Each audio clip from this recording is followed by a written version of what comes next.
So I had a phase where I didn't really want to commit to anything big because I didn't feel like I was, but I still wanted to keep it fresh.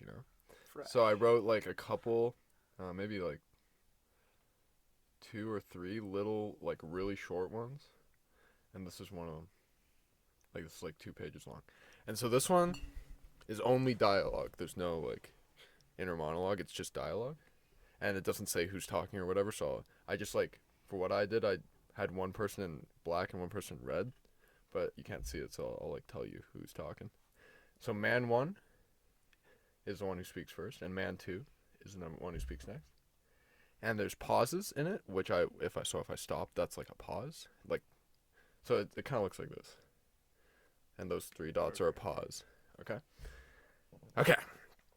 So it's called conversation. That's all I called it. Um, Man one, do you come here often? Man two, what? Man one, do you come here often? Man two, don't make me answer that, man. Man one, ha, I bet you do. Do you? Why are you asking? Because I haven't seen you around here before. So you come here often? Don't make me answer that, man. Ha, ha. Pause. Man one, why do you think people come here so often? Man two, work shit. Yeah. What do you think? Well, obviously it's some sort of escape. From work? Well, yeah, among other things. Such as? I don't know, you name it. Got dumped, family troubles, grief, failure, boredom, stubbed your toe, fucking anything. People are looking for excuses nowadays. You think? Oh yeah, realistically everyone here's an addict by now. Really? Aren't you? Don't make me answer that. Ha, ha. Pause. Man 2 speaks first. So what's your excuse, man? What? Mine's work. What's your excuse for coming here so often? Oh, I come here all the time. Work for you too? No, I guess I'm an addict. Ha, ha. Pause. Man 1. It's been more often recently. Why? My ex-wife. What'd she do? Became my ex-wife. Oh, I'm sorry to hear that. Yeah. Was this place the reason? Don't make me answer that, man. Okay, sorry. Pause. Let me drink some water. It's hard to speak out loud. You run out of breath fast. Okay, pause. Man 1. But do you know why I think people truly come here? Why? I think people live in pain and they choose to. What do you mean? People live in pain just to live. They feel lucky that life was granted to them by someone who will show them light at the end of all their pain. But there is no light. They live in pain just to live. I think that's bullshit. Why? Are you a Christian? No. I don't know if there is a light or not, but I've seen people cherish and love life. I've seen people sacrifice themselves for others. You have? Yes. What happened? Pause. Why should I tell you? I don't know. I told you about my wife. Okay, fine. This is gonna be a this one's gonna be a lot of reading this part. So this is Man 2 speaking. I'm a cop, hostage response, NYPD, and not even a month ago, I was called to a house where the father had taken his family hostage. We were told it was urgent and that the man was armed and volatile. We arrived on the scene and tried to convince him to let them go for money, but we knew there would be no ransom. This was an emotional crime, and he was clearly depraved. It was dangerous to approach, but we had to.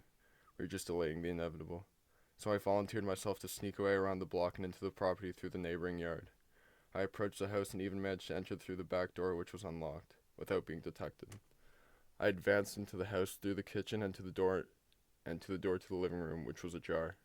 I could see them on the couch, bloodied, gagged, and naked, gashes and words etched into their skin. A mother and 2 young daughters, not even 10. But the mother, I knew her. She was a woman I'd been having an affair with. Pause. He must have seen her eyes move. Before I knew it, he was advancing on me. He had a mask on, but besides that, he was naked too, gashes and all. He came at me with the steak knife and she got off the couch and ran at him. She bit his shoulder. He stabbed her between the eyes. She was limp in seconds. He was beyond control, beyond human. He was a beast. I was powerless to him. I barely got out with my life. By the time I had come back with reinforcements, the man was gone and the children were dead. I became a cop to protect the beautiful from the evil, to defy their manipulation and control over the innocent. I failed. That's why I'm here. Pause. Pause. Man 1. Fuck you. What? Fuck you. Why are you shaking? Look. There's a bite mark. Pause. I'm sorry. Fuck you. You're under arrest. Buy me a drink first. That's funny. So it's like, they don't really say that it's a bar, but you could probably figure it out Yeah. until the very end. It was a very, like, short little thing that I made up in my mind. I like the discussions. Yeah, I like that. That's funny. I made it in like an hour.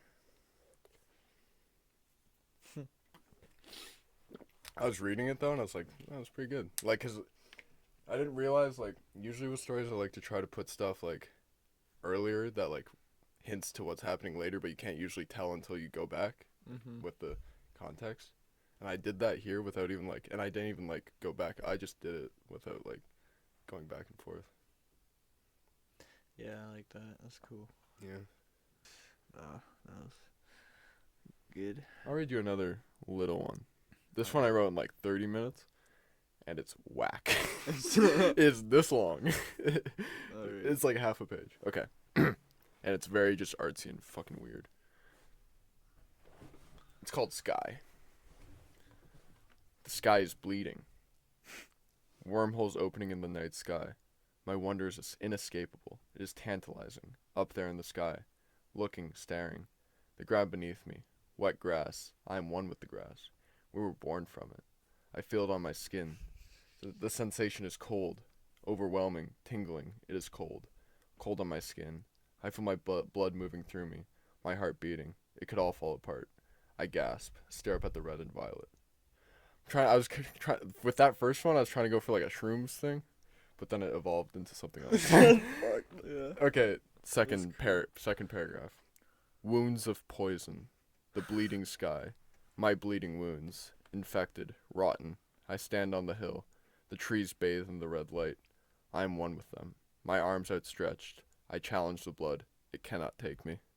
So now he's got a bit of a Jesus thing going on here. Okay, third one. Darkness. The blood is gone. Dried into black and blue. I lay, one with the grass. Cold on my skin. I will lay here forever, one with the grass. I will rise from it again. The cold fades. There's darkness. So he didn't really work out with the whole Jesus thing. But he says he will rise from it again. Okay, third one. Gold light, gleaming, basking, gold, light. The sky, red, bleeding, grass, rise. That's it. Huh. He rised. I guess so. That one is the most whack thing I've ever wrote, but I fucking love it. Uh-huh. It's so weird. Interesting. That is. But it does paint the picture. Okay, do you want me to read one of my bigger, more complete ones too? It'll take, this one might take me a longer time. It's called The Madhouse. Let me grab some water first. Sure. This is so much. I haven't even read you anything. I just read you like the two weirdest things. No, I like put like no effort or like no like thought into those. I'm still hungry. I just ate and I'm still hungry. Yeah, I only had a coffee today. Should make something after. I got a shit too. Anyway, The Madhouse. Anyway. The Madhouse. Let's get into it. My mind awakened. Okay, so this one I wrote. This one is the oldest one I've read so far. This one I finished. Let's see.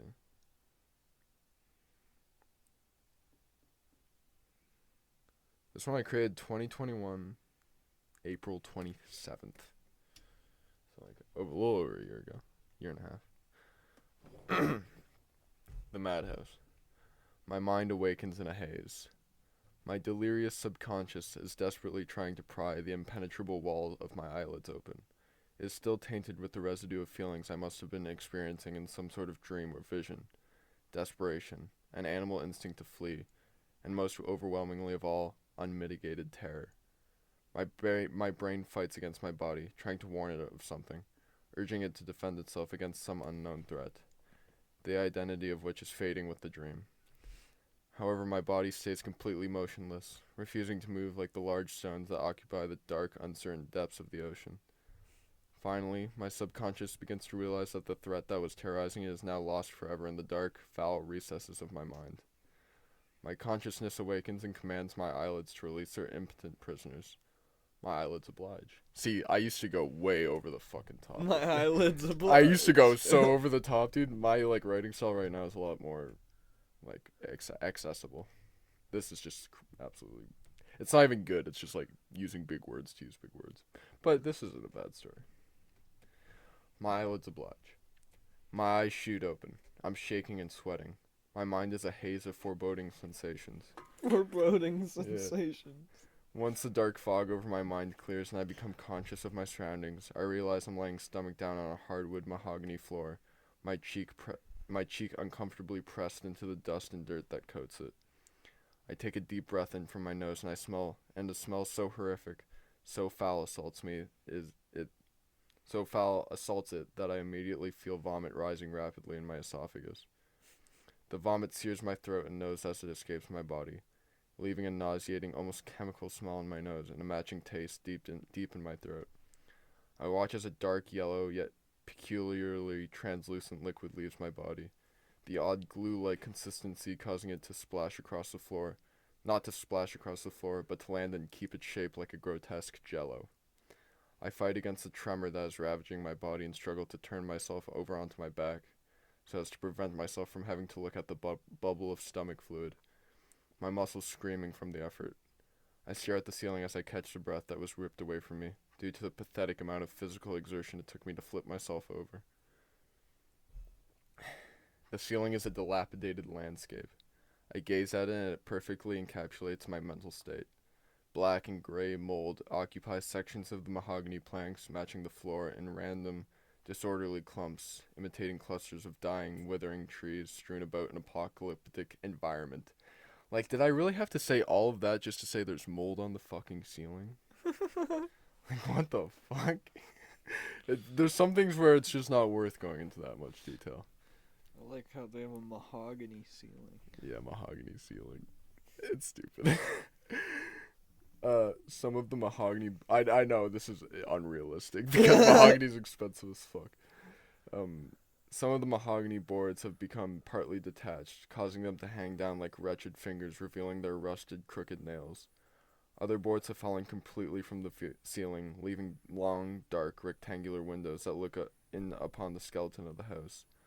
I see a massive centipede lurch and stagger out of one of these drunkenly, but I am indifferent towards it. Furthermore, yellowish-green liquid also slowly drips out of some of these gaps in a constant, dull rhythm, which I can hear echoing quietly throughout the room. After what feels like hours, I finally gain enough strength to prop myself up on an elbow in order to survey the room.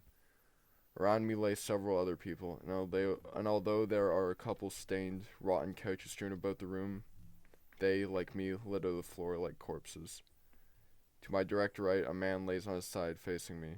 He uses both of his hands as a pillow and is curled up in a fetal position. I watch as his face works and twitches grotesquely in terror due to some horrid dream. A small spider crawls out of his slightly agape mouth. I watch as it slowly crawls up the man's face in the direction of his hair. Finally, it reaches the man's upper cheek, where it struggles to burrow into the crack formed by the top and bottom eyelid. It succeeds and slowly slips into the warm, dark, moist cave of the man's eye. The man does not wake. That's foul. Yeah, this is a foul story. I shift my weight to my other elbow and turn to look to my left. To my direct left, a woman lays on her back, asleep. She is extremely pale, so that she appears to shine in contrast with the dimly lit room, which is tinged red because of the color of the mahogany. The woman is shivering, although I'm unsure whether the cause is illness or fear at first. However, when I look at her face, her eyes are darting back and forth rapidly behind her eyelids, and my question is answered. Lying on her stomach, also on its back, is an infant, wrapped uselessly in thin, disgusting rags to keep it warm. The child is rising and sinking rhythmically with the woman's weak, shallow breathing. Suddenly, a horror beyond anything I have previously experienced steals over my mind like a frigid wave crashing down on me, and I realized that the smell that had violated my senses and is emanating from the child's small, feeble body. I look at the face of the child, and I can feel what little soul I have left crumble into ruin. Like its mother, it is shockingly pale, although, unlike its mother, it does not shine, but rather has a hauntingly waxen pallor, as if the child never existed to begin with. I look away from the mother and child, and all my pity, horror, and disgust disappears, rapidly slipping away like a dream upon awakening. So as soon as he looks away, he, doesn't give a fuck about her anymore. But it was, really awful when he was looking at it. Alright, let me take this one will take some explaining, because this one... Yeah.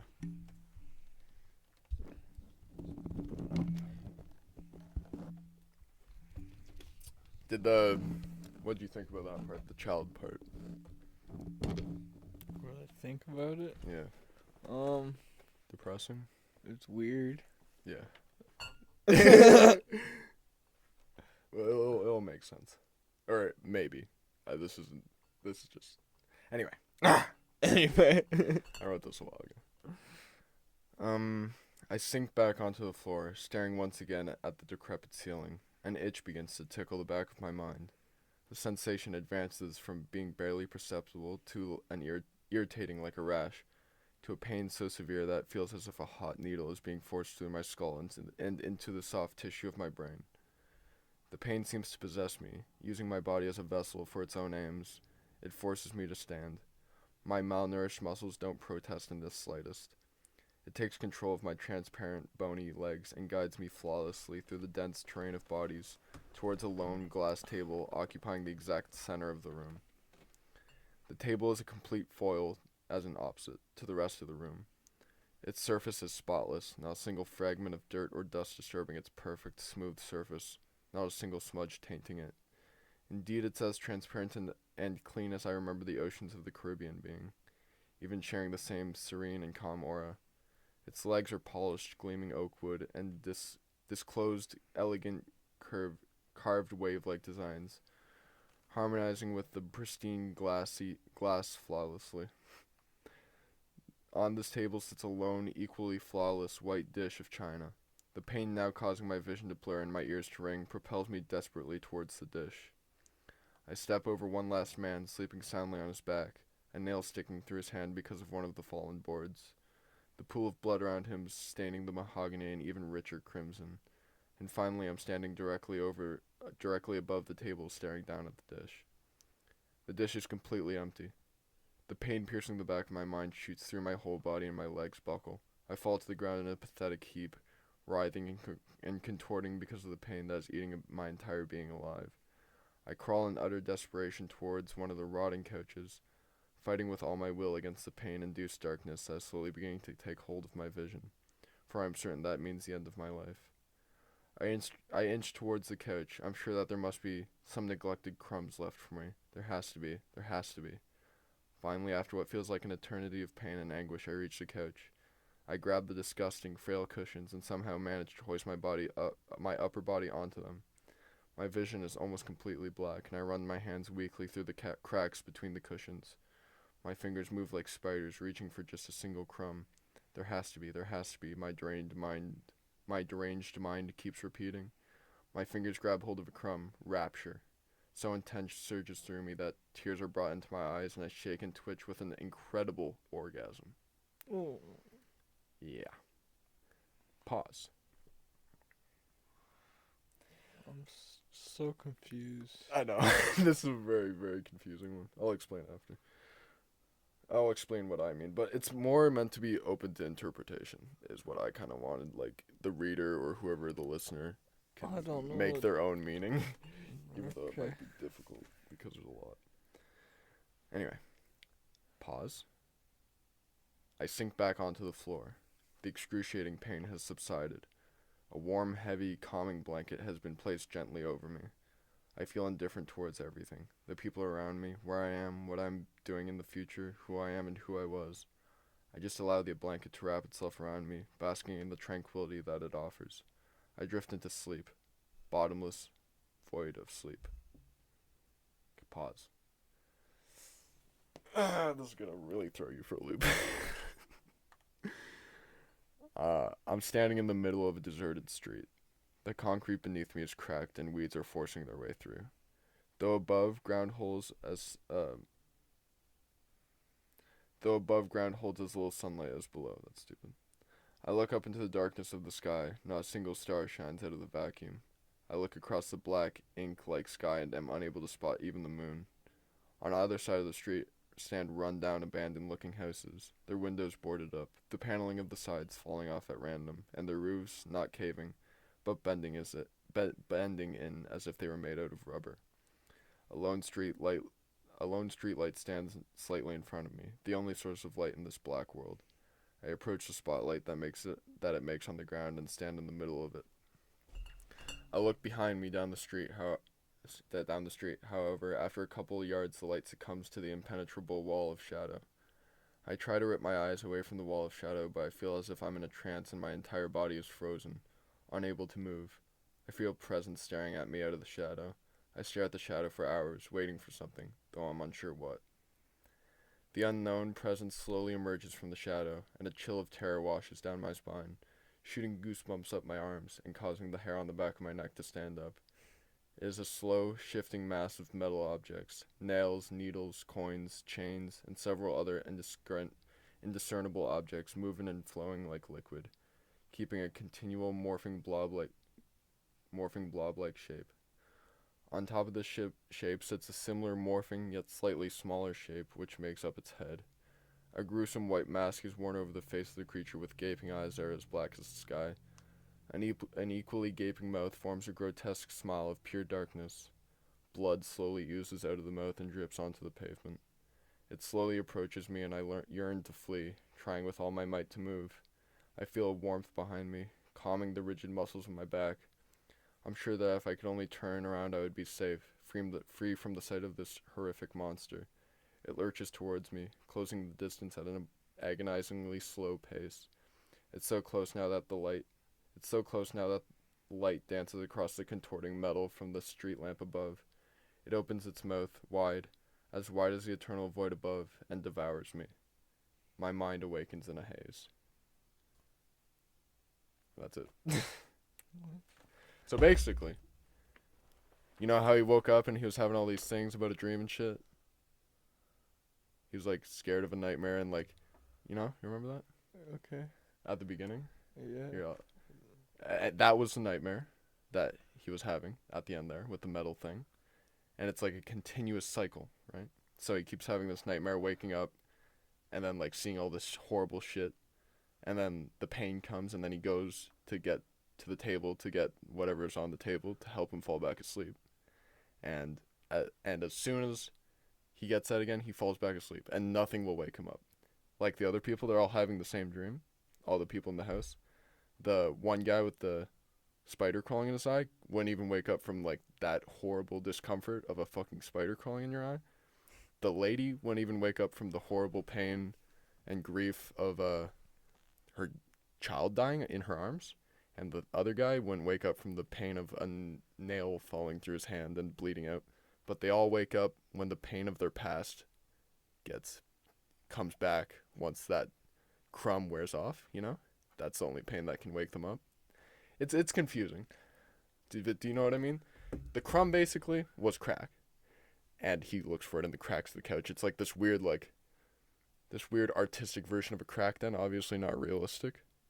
But yeah, it's just supposed to be like an artsy interpretation of a crack den. And yeah, that one I couldn't picture anything the entire time. What, just because of the words being too crazy? I don't know.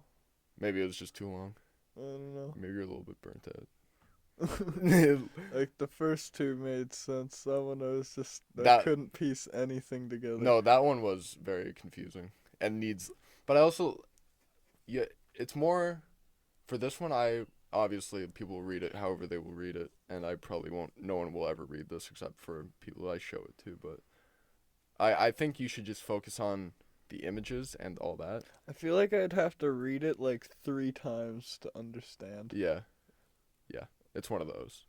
But it's also a short one and have it explained to me. Yeah, I know. It's one of those, I always like shit like that though sometimes. Like I know it's I wouldn't write a whole book like that because I don't want to have to explain a whole book. But I like little shit like that where it's like you don't really know what it means, but someone can explain what they think it means. But I have my own version, and I'm sure someone else will have their own version, and I don't really care. Like I just want people to take from it whatever they want, and I think it's entertaining enough as just like taking it as base value as like what is happening to this guy. I'm not gonna change it. I was gonna edit it, but I think it's pretty. I think I'll just leave it as is, as kind of like a historical, not like a historical, but like as a Landmark. yeah, as a Where you've landmark, been. like as an Yeah. unfucked with landmark, and just to see like how far I've come and shit like that. Well, like I always cared about like people's opinions about them, but like I think at this point like it is what it is, and I just gotta present it, and just it is just yeah. I don't really give a fuck if people don't like it anymore, because it was meaningful to me back then. It still means something to me now. But like that's why like cuz I always used well, it was cuz I used to be so very scared of like criticism of it cuz it like meant a lot to me, Yeah. but now I just don't care. I think like if people want to take what they want out of it, then they can. But if they don't find anything in it, then whatever, at least they read it. Really, the rappers are all the way back here. You know Steve Lacy? I think so. Like Dark Red, like something Yeah, bad. yeah. He, He you know, has he a really shitty radio song. yeah, he does. Yeah, Bad Habits. Yeah. Bad Habit. He does all his music on an iPhone. All of it. Still. Like his number one album, 20 million monthly listeners, and he still does it on an iPhone. And like he says that like people come into the booth and he has like candles set up and he's like huddled on a blanket on the floor on his iPhone. What the fuck? Yeah. It's kind of sick. Hilarious. Have you seen his concert highlights too? No. He's an absolute rager, dude. He's like a bad boy. He like smashed someone's phone because they're taking pictures of him or something. Yeah, with the like being annoying with it. And he also like he's pissed about the TikTok shit. Obviously, how they speed up his music, and that's like the more popular version now. So at his concert, yeah, at the concert, like he was singing Bad Habits, like, however the fuck it goes. But then he just like sped it up. He's like, "Don't you? All right, good night, y'all." And then he left. That was the end of the concert. So everyone came for that, probably for that one song, and then he just did the sped up version and left. That's hilarious. Saved it for the end of the sped up version and left. It's fucking sick. That's a true performer right there. Dude, I'd go to a Steve Lacy show and just sing Dark Red, and that's it. That's the only song I really. And if he sings "See You, Girl," I'll get in on that. I wanna see you, girl. That's the only one I think I like. That one I knew, like, that one I found when he had like 100,000 monthly listeners, and now he has like 20 million.